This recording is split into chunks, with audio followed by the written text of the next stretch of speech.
Hello guys, welcome back to another video of Techavro. Hope you guys having a great day.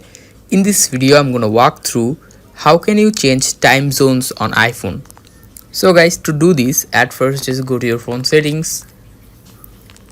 Now just go to general, and after going to general, click on date and time, this option.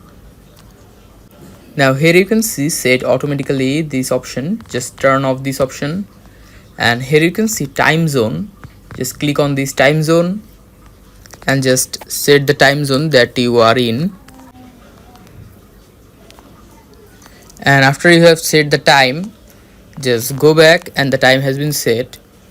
So guys, that's how you can change time zone on iPhone. Hope you find this video helpful.